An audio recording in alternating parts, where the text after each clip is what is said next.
Well, I'm just here with Coventry Socialist Party councillor Dave Nellist, ahead of the Coventry City Council elections next Thursday. Now, Dave, what do you think some of the main issues, the key sort of campaign issues are in Coventry ahead of the elections next Thursday?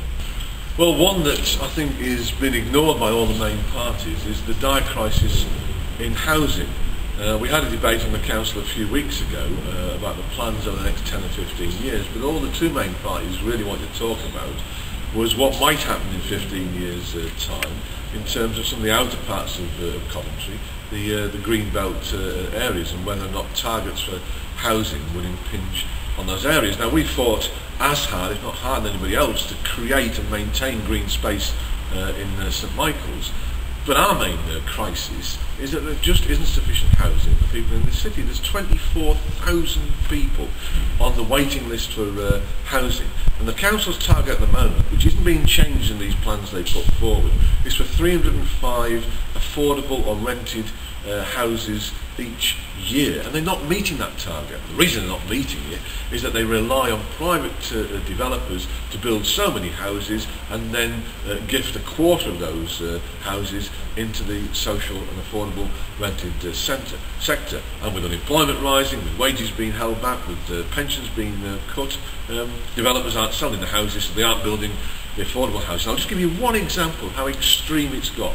Last year in Coventry, a 3-bedroomed rented property in Madford attracted 752 families trying to get that home. That shows the depth of the crisis. So what we really need is an honest look at housing need in this city.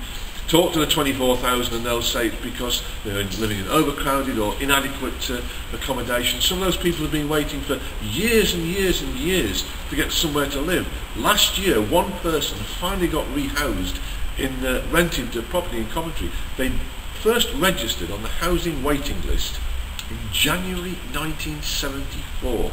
38 years on a waiting list before they got a house. Now, there's plenty of people with skills who can build houses in this city. There's plenty of money which the bankers have still got, or the big corporations have got. They're either not paying tax on it, they're not investing it, they're keeping it in their back pockets, as it were. What we need is a rational plan for housing that looks at the need, looks at the skill, looks at the finance, bring those together in a public plan for housing like we've had in years gone by. But none of the big parties are going to do that. That's why you need an independent socialist who can raise these sort of ideas on the council.